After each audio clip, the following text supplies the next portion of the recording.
menjadi seorang koruptor sebagai pertanggungjawaban moral. Saya mau minta klarifikasi, ini tanggung jawab siapa? Bapak malu nggak sih? Apakah saya dengar permintaan maaf yang benar?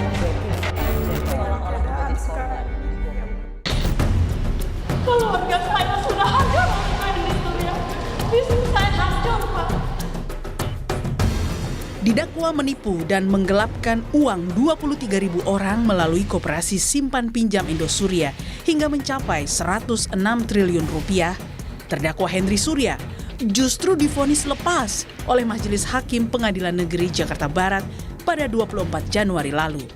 Bahkan perdakwaan Surya oleh karena itu dari segala tuntutan hukum sebagaimana didakwakan dalam dakwaan alternatif terdakwa pertama dan dakwaan kedua pertama. Sidang kami akan ditutup.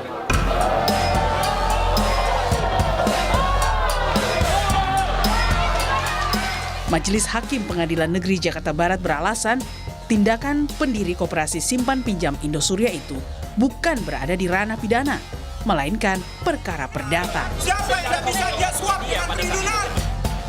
Vonis lepas Henry Surya kontan membuat korban protes. Keputusan hakim dinilai janggal dan terkesan mengistimewakan terdakwa. Ini semuanya, kalau untuk saya kena sama satu keluarga besar 7M. Benar-benar penipuan, kenapa hakim bisa mengatakan ini adalah sebuah operasi yang jelas-jelas bukan. Dan yang saya bingung lagi, seorang terdakwanya tidak pernah dihadirkan. Kayak saat ini tidak hadir sama sekali, selalu online, diistimewakan. Protes atas vonis lepas bos KSP Indosuria ini juga disuarakan jaksa penuntut umum yang sebelumnya menuntut Henry Surya hukuman 20 tahun penjara dan denda 200 miliar rupiah. Jaksa masih menunggu surat resmi pengadilan untuk melepaskan Henry Surya dari rutan Salemba. Jaksa bahkan berniat melaporkan hakim karena putusan yang dianggap jauh melenceng.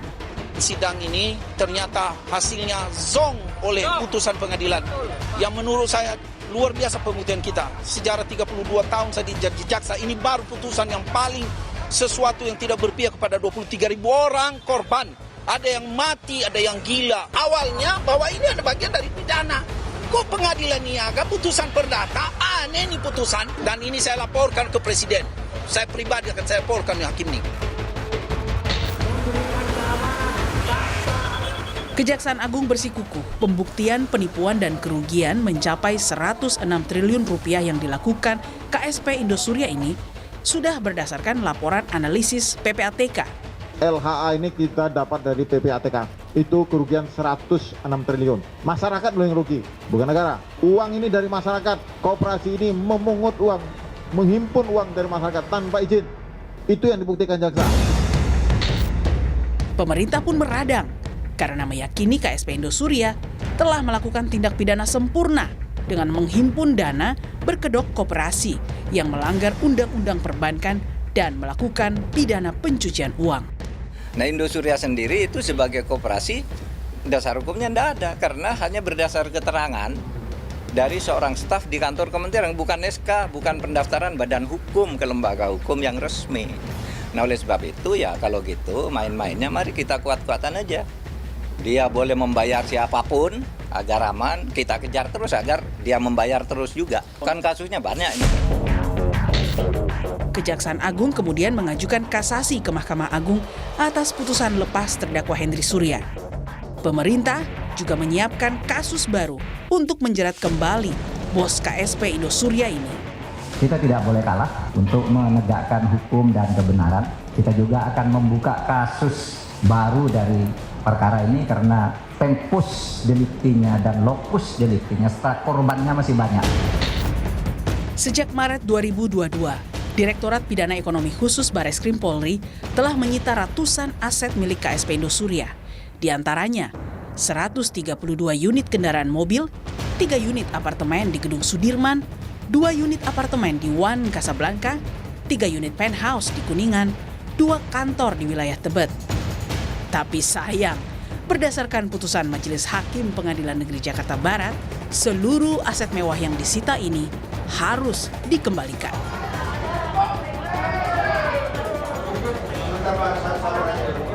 Melihat fakta hukum ini, maka tak heran bila publik marah atas vonis lepas Henry Surya yang tak lain seorang terdakwa kasus penipuan terbesar di Indonesia.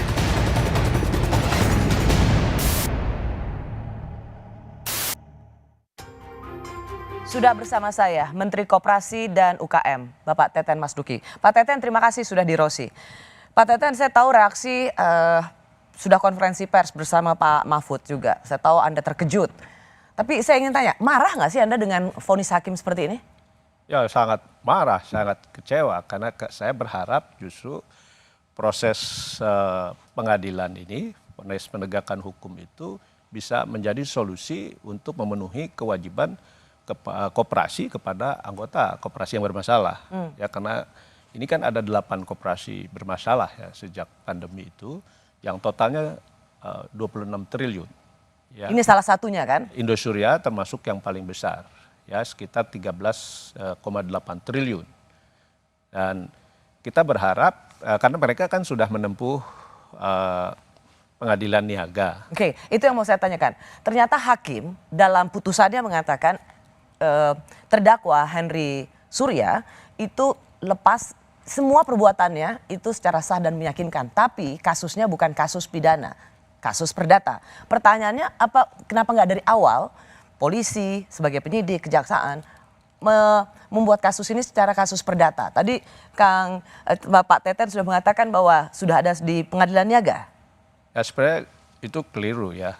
Karena ini ada 2 proses pengadilan. Yang mana keliru maksud Pak Teten? Yang putusan pengadilan itu, karena itu Mahkamah Agung itu.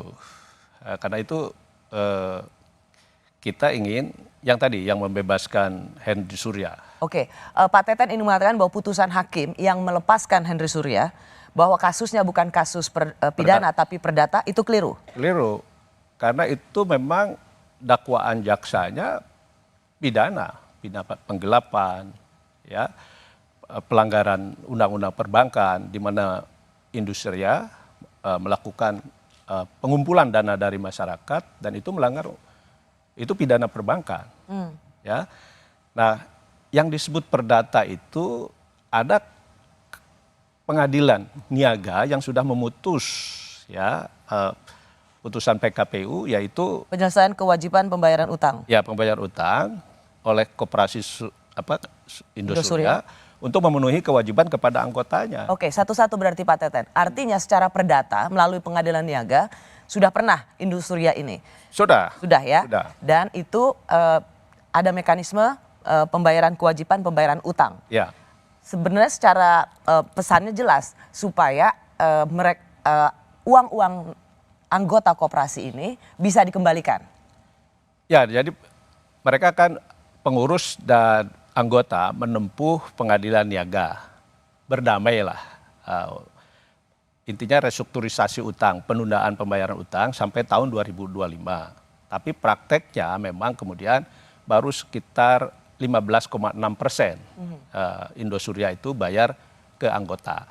Ya, jadi macet. Nah, kenapa bisa macet? Ya itu tadi, kalau menurut saya karena ada penyitaan aset dalam proses pidana oleh polisi sehingga tidak bisa dilakukan penjualan aset begitu. Yang disita juga cuma 2,1 triliun padahal kewajiban kepada anggota itu sekitar 13,8 triliun. Oke. Itu Kalau kan misalnya sudah ada mekanisme PKPU pembayaran kewajiban untuk pembayaran utang, Pak Teten, artinya kenapa itu tidak diselesaikan? Seperti dulu kita BLBI, ada BPPN yang melelang aset itu dan kemudian menjualnya. Kenapa ini nggak bisa selancar itu? Ya, putusan PKPU itu tidak sulit dijalankan. Karena? Karena putusan PKPU itu tidak menunjuk misalnya seperti dulu BLBI, BPPN. Ya. Ya ini kan menunjuk pengurus lama. Pengurus lama yang sudah gagal. Dan terbukti memang sudah melakukan penipuan.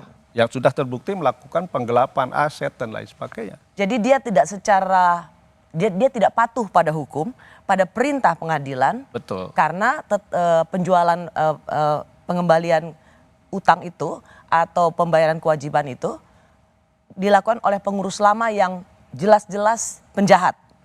Iya, kira-kira seperti itu. Harusnya misalnya menunjuk pengurus baru atau menunjuk Kementerian Koperasi atau Kementerian Keuangan siapapun gitu. Ini nggak ada.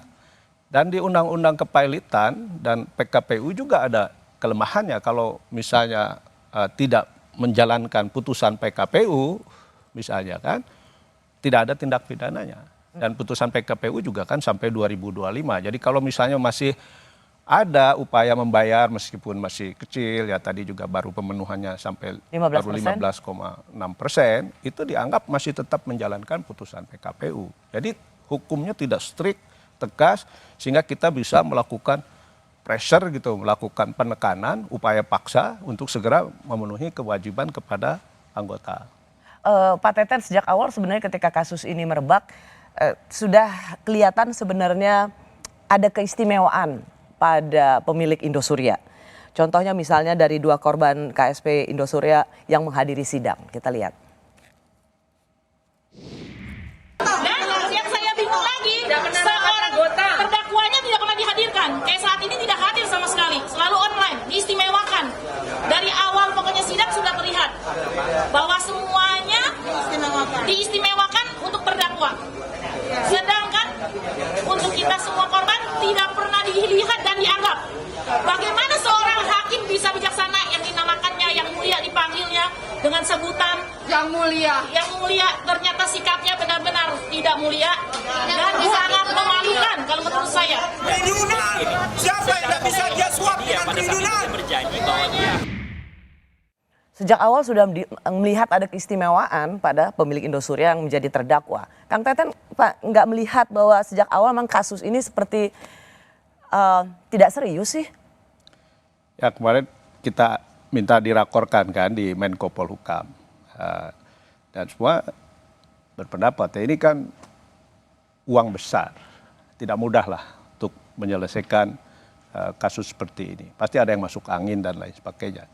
Nah, Masuk angin ya? Karena itu saya waktu itu di rakor Menko Polhukam, kami minta jaksa melakukan upaya hukum, kasasi dan upaya hukum yang lain. Itu satu hal lah Pak Teten. Tetapi dalam banyak hal saya sering sekali merasa jengkel ketika kemudian apa-apa ya itu nanti kita lihat vonis hakim, upaya hukum. Tetapi pekerjaan rumah sejak awal, sejak penyidikan, sejak penuntutan itu tidak dikerjakan dengan serius.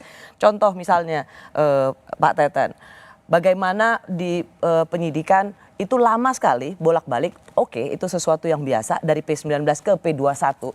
Tetapi dikritik bahwa saking lamanya Hendra Surya yang berada di tahanan harus dilepas karena sudah kelamaan.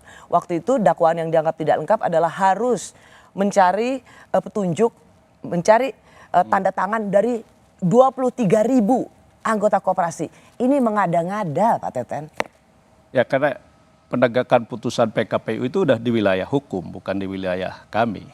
Ya walaupun sejak putusan PKPU di akhir Desember 2021, saya bulan Januari 2022 sudah membentuk Satgas Pengawasan Koperasi Bermasalah. Ya, dengan melibatkan Bareskrim, PPATK, OJK, ya, Kejaksaan. Tapi nggak jalan juga kan? Nggak jalan. Bikin Satgas kalau nggak jalan jadi buat apa Pak Teten? Ya, fungsi kita kan hanya untuk memastikan kewajiban PKPU-nya dijalankan. Tapi kan itu begini Rosi, berbeda dengan perbankan, ya. Perbankan kalau ada bank yang gagal bayar, itu kan sudah ada LPS untuk melindungi anggotanya. Belajar waktu di zaman Orde Baru. Sejak 98, ya, perbankan itu udah rapih lah, ya. OJK yang menentukan apakah bank ini sistemik atau tidak sistemik sehingga negara boleh intervensi gitu. Nah di koperasi tidak ada, ya koperasi itu diatur sendiri, mengawasi dirinya sendiri. Bahkan Kementerian Koperasi pun tidak punya kewenangan untuk melakukan pengawasan. Nah pengawasan ada, tapi kita hanya menerima laporan dari rapat anggota tahunan, hanya melihat neraca saja, ya. Jadi neraca ini hanya ngelihat apa balance antara kewajiban dan aset lah. Oke, tapi kan begini Pak Teten, ini namanya koperasi simpan pinjam. Bagaimanapun juga dia di bawah kementeriannya Pak Teten. 2018 sudah ada sanksi administrasi. Kenapa itu tidak bisa begini? Kementerian Koperasi tidak cukup melakukan pemantauan dan membuat kejahatan penipuan ini semakin sempurna karena Kementerian Koperasi terlalu lemah atau nggak bikin apa-apa, Pak Teten? Sebenarnya sudah ada teguran, saya sudah lihat di 2018 sudah ada teguran terhadap Indosuria karena menjalankan praktek shadow banking. Ya, kalau koperasi simpan pinjam itu kan harusnya melayani dia Antar anggota, close loop. Nah, kalau dia melakukan praktek shadow banking, ya misalnya mengumpulkan dana dari masyarakat di luar anggota, itu harus izinnya harus dari OJK, diawasinya oleh OJK. Karena itu, nah ini melanggar undang-undang perbankan, kan dia melakukan shadow banking. Ya, nah ini yang tidak tertangkap sorry, oleh Pak Teten, OJK dalam kasus ini mengatakan mereka tidak di bawah pengawasan kami karena dia bukan lembaga keuangan, tetapi koperasi. Jadi saling lempar tanggung jawab, Pak Teten. Ya, karena itu maka saya mengatakan koperasi simpan pinjam itu dijadikan cover up. Sebagai cover up pura-pura lah gitu ya. Dia bukan seperti koperasi sebenarnya. Iya, jadi gitu. Jadi ini koperasi simpan pinjam. Ini yang saya sekarang sedang tegas ya, kita mau revisi undang-undang koperasi simpan pinjam supaya tidak lagi koperasi simpan pinjam ini dijadikan kedok oleh mereka yang melakukan praktek kejahatan keuangan untuk melakukan praktek shadow banking karena mereka tidak bisa lagi sejak 98 melakukan itu di perbankan. Maka jadi sekarang mereka mencari pindah ke sarang koperasi baru simpan untuk pinjam. kejahatan di koperasi. Koperasi simpan pinjam. Kasus KSP Indosuria merupakan kasus penipuan keuangan terbesar di Indonesia. Lalu apa upaya negara melawan balik putusan yang menggemparkan publik? Kasus Indosuria yang sudah dibahas lama bahwa itu merupakan perbuatan hukum yang sempurna sebagai pelanggaran pidana baik dari Kejaksaan Agung, Kepolisian, PPATK itu ternyata dibebaskan, onslah oleh Mahkamah Agung. Dakwaannya udah jelas, pelanggaran Undang-Undang Perbankan pasal 46 menghimpun dana dari masyarakat padahal dia bukan bank tanpa izin. Kemudian kalau dia mengatasnamakan koperasi 23.000 orang yang menggugat ini bukan anggota koperasi nyimpen uang di situ, kan tidak boleh. Bisa juga masuk ke pencucian uang kan dakwaannya, tapi tetap bebas. Kita tidak boleh kalah. Pemerintah, Kejaksaan Agung akan kasasi. Kita juga akan membuka kasus baru dari perkara ini karena tempus deliktinya dan lokus deliktinya setelah korbannya masih banyak. Saya masih bersama Menteri Koperasi dan UKM Bapak Teten Mas Duki membahas kejanggalan vonis lepas bos Indosuria Henry Surya. Pak Teten, kejahatan atau pelanggaran hukum yang sempurna. Kalau tadi Pak Teten, jadi kita lihat ya modusnya. Ketika PKPU untuk pelaksanaan kewajiban pembayaran utang sudah ada di Pengadilan Niaga, Pak Teten juga sudah membentuk Satgas Koperasi bermasalah. Ternyata pengembalian aset itu, penjualan aset untuk membayar uang anggota juga tidak terjadi. Betul ya Pak Teten? Betul. Karena pengurusnya masih pengurus yang lama. Asetnya digelapkan, asetnya tidak dimiliki oleh koperasi dan nilai asetnya juga udah sangat jauh dengan kewajiban pembayaran kepada anggotanya. Oke, Pak Teten, orang ini, Henry Surya ini adalah orang yang bermasalah di sektor keuangan. Ia sendiri juga dikenal sebagai seseorang yang terkait dengan perbankan.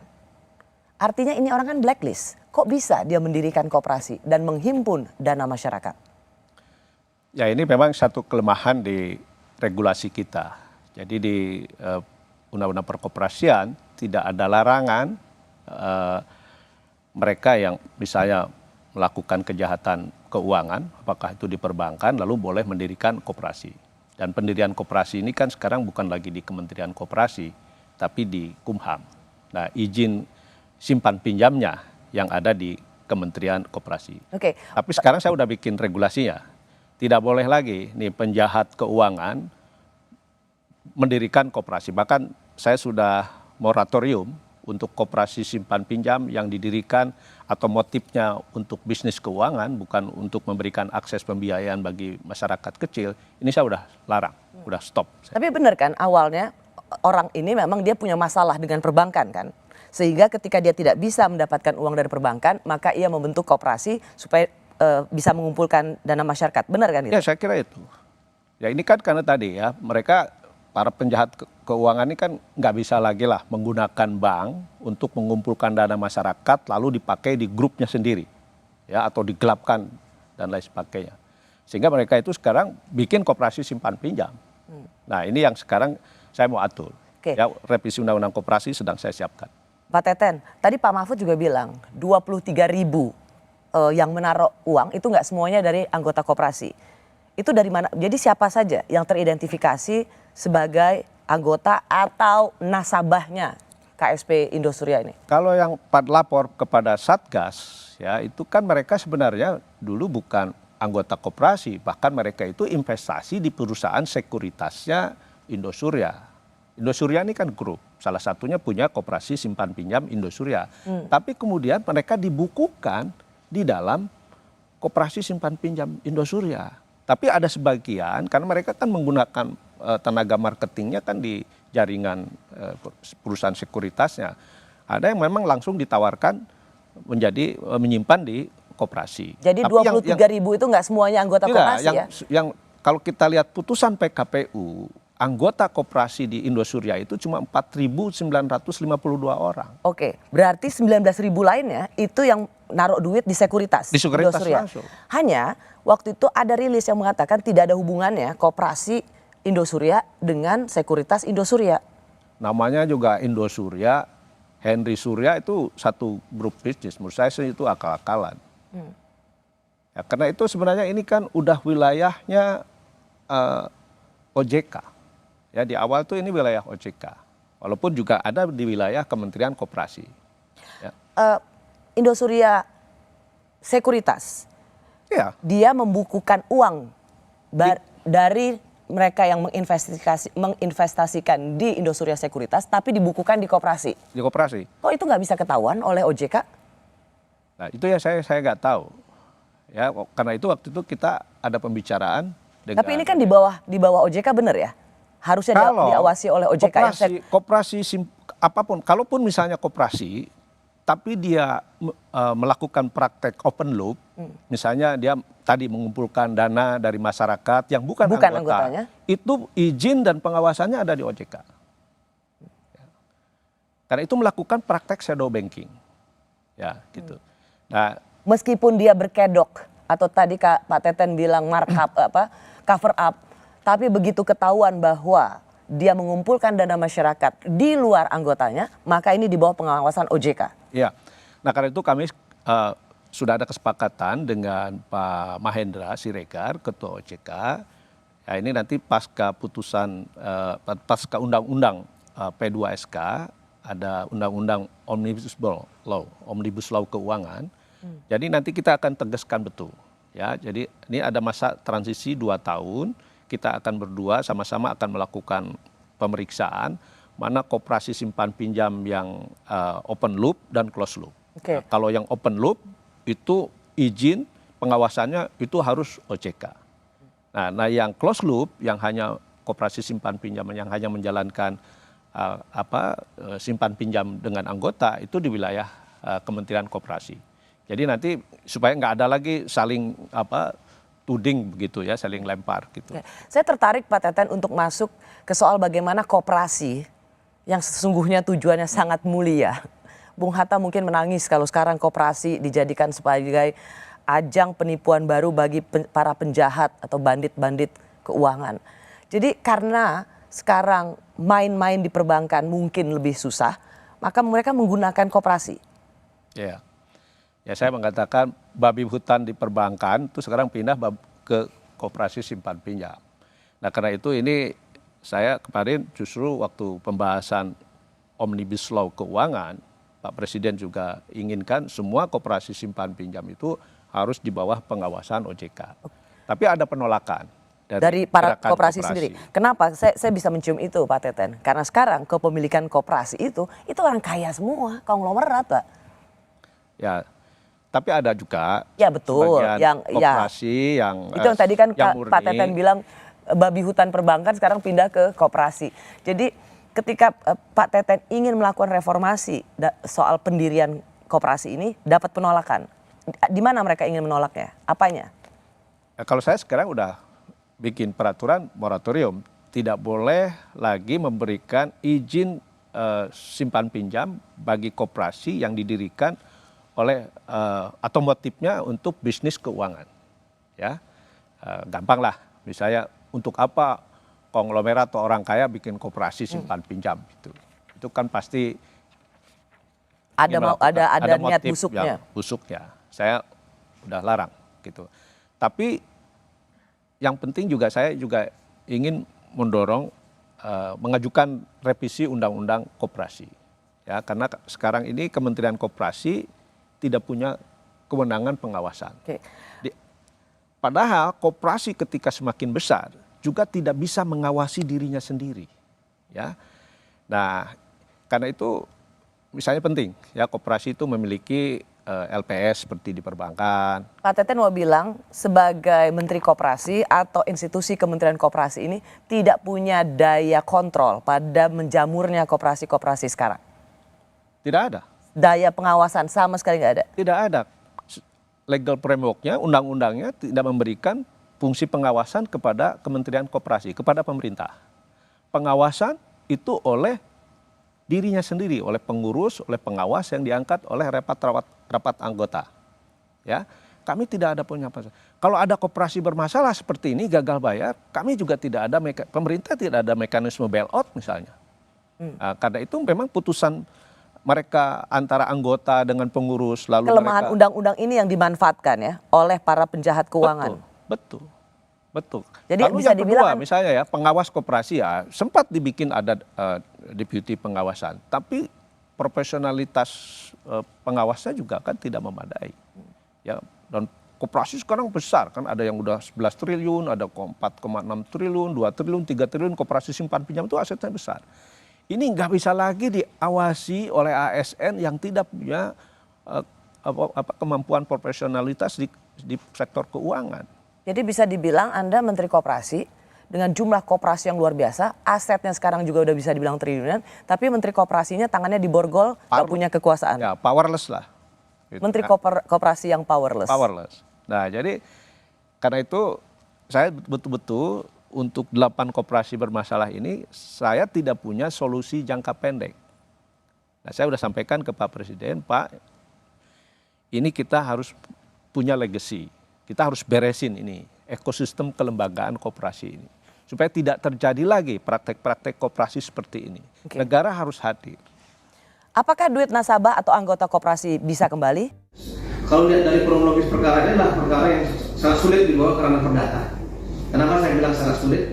Karena ya, grup Indosuria yang dikenali oleh Henry Surya dan kawan-kawan ini adalah awalnya yang bersangkutan adalah karena kesulitan uang, mengajukan beberapa pinjaman jangka menengah dan jangka panjang beberapa jam ditolak, sehingga mereka mempunyai ide untuk membuat koperasi simpan pinjam. Nah, inilah yang menurut saya mereka sudah tahu bahwa celah hukum pendirian koperasi ini nah dijadikan mereka untuk mengeruk keuntungan melakukan investasi bodoh kepada masyarakat.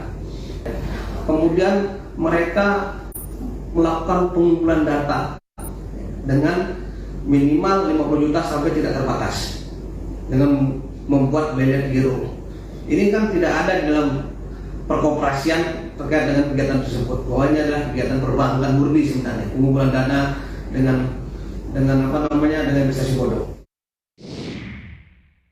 Saya masih bersama Menteri Koperasi dan UKM Bapak Teten Mas Duki untuk menyoroti kejanggalan pada vonis lepasnya pendiri KSP Indosuria Henry Surya. Tadi dijelaskan sekali lagi ya Pak Teten ya bahwa memang pemilik Indosuria ini yaitu Henry Surya dia punya kesulitan keuangan sehingga cara mengakali kesulitan keuangan itu ia mendirikan koperasi. Tapi kan dia juga sebenarnya punya sekuritas. Itu gimana sebenarnya modus yang dijalankan oleh orang-orang seperti Henry Surya ini? Kalau menurut saya kalau dalam kasus KSP Indosuria ini clear lah. Jadi koperasinya dipakai sebagai cover up untuk melakukan praktek shadow banking. Nah kalau mereka misalnya kalau dia mengumpulkan dana masyarakat seperti sekarang ini kan dia harus dapat izinnya dari OJK dan ya dari OJK, diawasi oleh OJK. Tapi mereka kan nggak mau diawasi oleh itu, karena itu mereka bikin koperasi simpan pinjam, ya.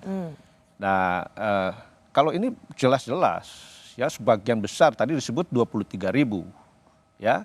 Padahal yang anggota yang daftar di koperasinya cuma 4.900-an. Dan yang lapor kepada kami, kepada Satgas, mereka sebenarnya investasi di perusahaan sekuritas Indosuria. Jadi mereka bukan anggota koperasi Indosuria? Bukan, mereka orang-orang kaya kok. Waktu saya kontak juga saya kaget, saya kenal kan. Wah, kalian anggota koperasi? Bukan, kata mereka. Saya tuh investasi di perusahaan sekuritas. Nah, kemudian mungkin dibujuk, dipindah bukukan lah ya di koperasi simpan pinjam Indosuria. Nah, jadi ini kan memang udah praktek shadow banking. Ini praktek pidana perbankan. Nah, Kementerian Koperasi, walaupun misalnya mengetahui ada koperasi simpan pinjam melakukan praktek shadow banking, kami hanya bisa menegur. Di Undang-Undang Koperasi tidak ada sanksi pidana bagi koperasi yang melakukan praktek shadow banking. Yang bisa melakukan itu ya OJK. Gitu. Meskipun OJK juga ya kemarin itu kan jadi simpang siur. Ini karena badan hukumnya koperasi sehingga OJK merasa itu bukan wewenang dia. Tapi prakteknya dia menjalankan shadow banking. Dia melanggar undang-undang perbankan. Nah, Kementerian Koperasi kalau menemukan koperasi simpan pinjam melanggar undang-undang perbankan tidak punya kewenangan itu. Di undang-undang koperasi tidak ada sanksi pidana bagi koperasi yang menjalankan praktek shadow banking atau menjalankan open loop. Pak Teten, ini baru tercium karena laporan anggota koperasi maupun nasabah sekuritas ya. Jadi praktek ini sudah terjadi bertahun-tahun. Sebenarnya sudah kami temukan di 2018. Saya kan jadi menteri kan 2019 ya akhir. Nah, rupanya saya lihat ada memang sudah ditemukan ini melakukan praktek open loop. Nah, tapi kan teguran itu teguran administrasi saja. Ya. Tidak ada sanksi pidana bagi koperasi yang melakukan praktek shadow banking gitu. Nah, jadi kesulitannya seperti itu. Iya, Pak Teten, tapi rasanya ini sudah tercium, sudah ada kelihatan 2018, kok enggak ya ditindaklanjuti dengan serius ya? Apakah tidak berkoordinasi dengan OJK? Saya nggak tahu waktu itu ya. Oke, karena waktu itu belum jadi menteri ya? Belum jadi menteri. Nah, setelah itu kan saya koordinasi dengan Pak Wimbo waktu itu mengenai duduk soal seperti ini. Harus clear lah gitu. Kalau enggak nanti kan karena badan hukumnya koperasi, dia ngacak-ngacak kebunnya OJK, dibiarkan kan gitu loh. Nah, jadi saya suruh ngandangin babi hutannya kira-kira gitu kan. Pak Teten, anggota koperasi atau nasabah itu sebenarnya terserah deh, Henry Surya dan kawan-kawan mau dipenjara kek, nggak dipenjara kek, terserah. Yang penting duitnya balik. Bisa balik nggak duit anggota koperasi? Menurut saya masih ada peluang ya, tapi itu sangat kecil, tergantung kepada aparat penegak hukum, mulai dari polisi, jaksa, hakim, ya.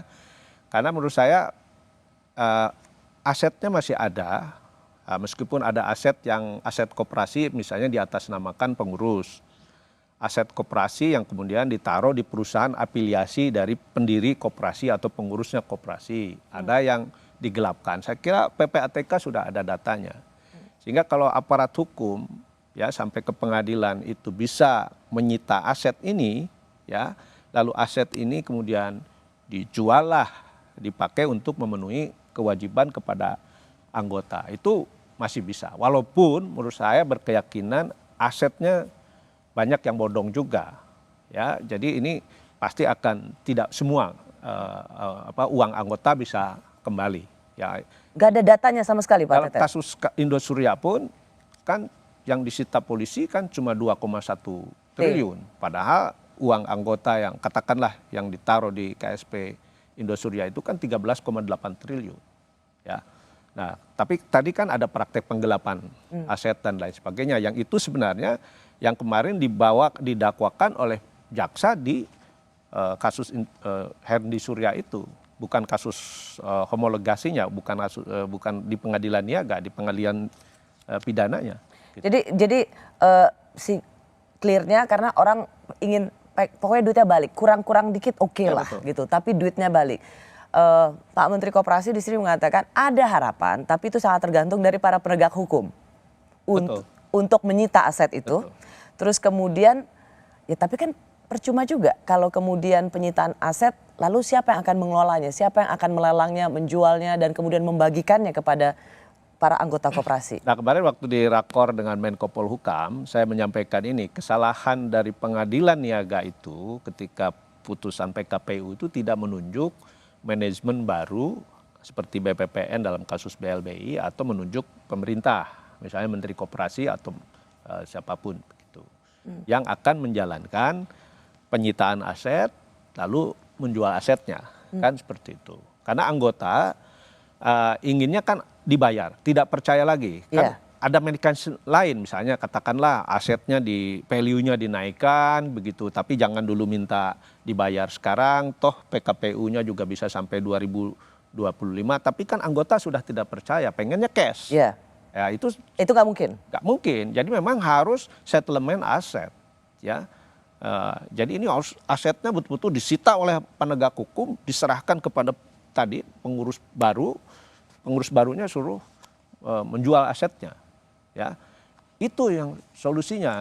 Nah karena itu maka saya sangat kecewa dengan putusan kemarin, ya dibebasnya Henry Surya itu, karena itu satu opportunity yang kalau ini penjahatnya ditangkap, asetnya diusut sampai kemanapun, kan sekarang punya instrumen kita penelusuran aset kan kita udah ada, udah lepas, bahkan tidak saja lepas dari tapi masih dakwaan, ada lah menurut lepas saya. Juga dari kemarin penjara. Dijanjikan kan oleh jaksa Jampidum mereka akan melakukan kasasi.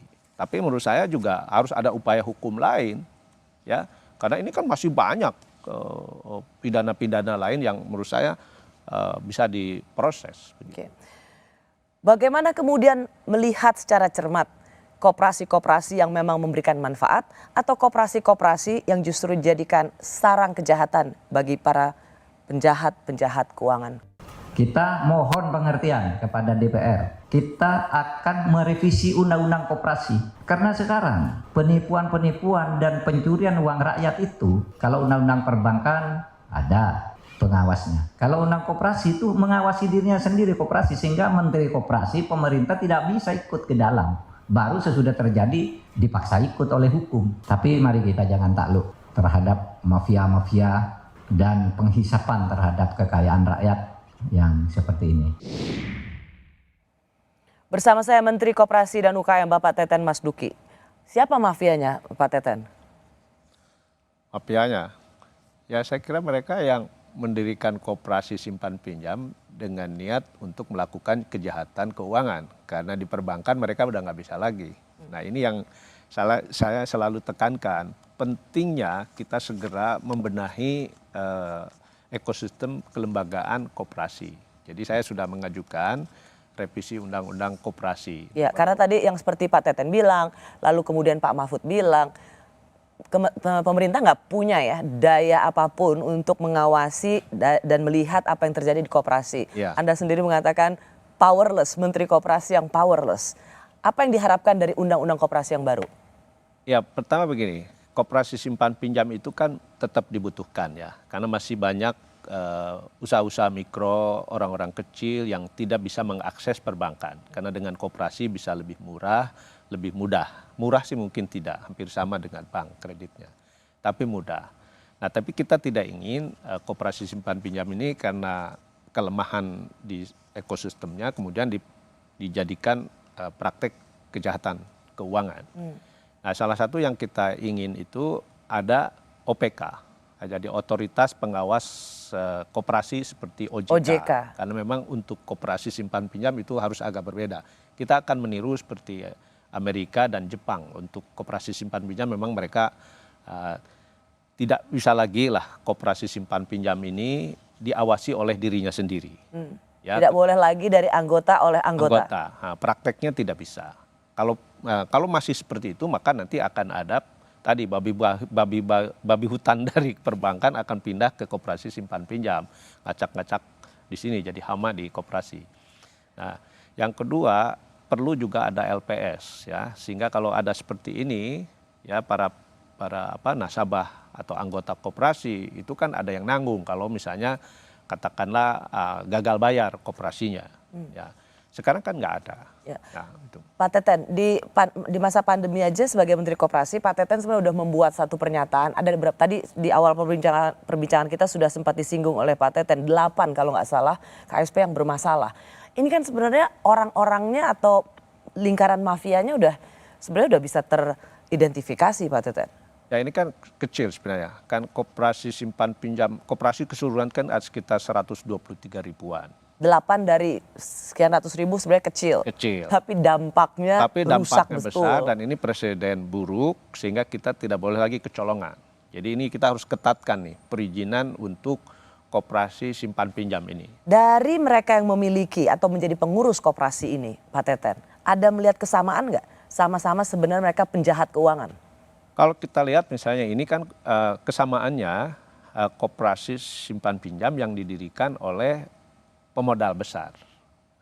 Koperasi simpan pinjam kan awalnya itu kan di Jerman lah, ketika waktu itu orang krisis keuangan dan orang-orang kecil sulit untuk mendapatkan pinjaman. Lalu mereka kan gabung bikin credit union yang mengumpulkan duit-duit kecil, mereka gabung dalam koperasi, lalu itulah menjadi modal untuk usaha-usaha kecil.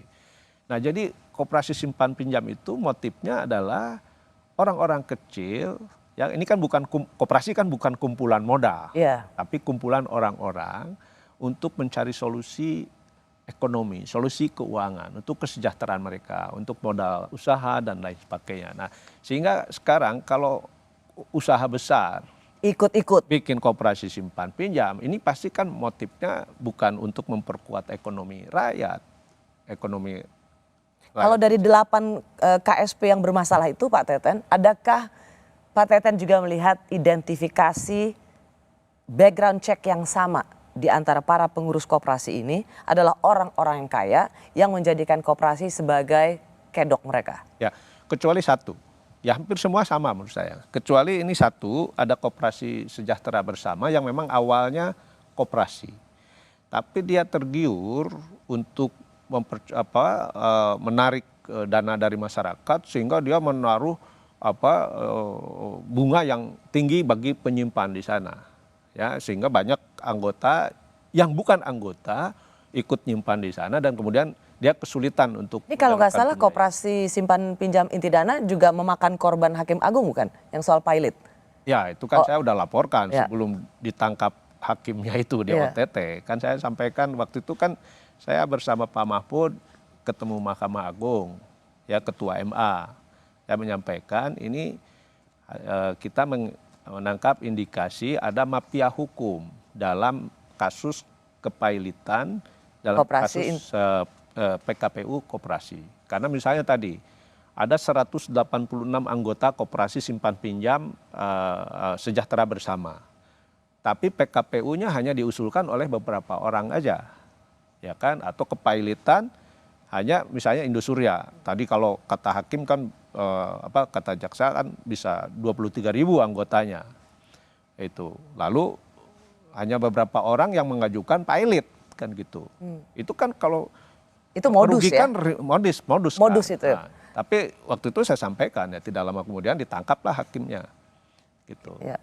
Nah tapi yang cukup bagus sekarang ya ini syukur juga lah. Ketua MA sudah mengeluarkan SEMA ya surat edaran Mahkamah Agung bahwa PKPU dan kepailitan untuk koperasi tidak bisa lagi dilakukan oleh pengurus dan anggota. Ya, tapi harus karena itu akan menjadi modus mereka untuk lari dari tanggung jawab. Jadi soal koperasi ini Pak Teten sudah memakan korban yang luar biasa. Enggak saja sebagai anggota koperasi, bahkan Hakim Agung yang ikut kena suap juga sekarang jadi tersangka KPK. Mafia hukum juga rasanya perlu diwaspadai supaya seperti tadi kata Pak Teten, penyelesaian aset untuk pembayaran utang itu bisa berjalan optimal. Apa yang bisa Pak Teten tawarkan bagi mereka yang sudah menderita kerugian dalam jangka yang singkat sebagai bagian dari solusi? Ya kalau saya sekarang hampir ya tidak ada mekanisme lain ya. Kecuali memang penegakan hukum untuk memastikan aset-aset milik anggota koperasi, termasuk uang anggota koperasi yang digelapkan oleh pengurus itu disita dan kemudian itu dijual dan diserahkan kepada anggota. Tidak ada mekanisme lain. Dan itu waktunya pasti lama. PKPU-nya masih ada waktu sampai 2025.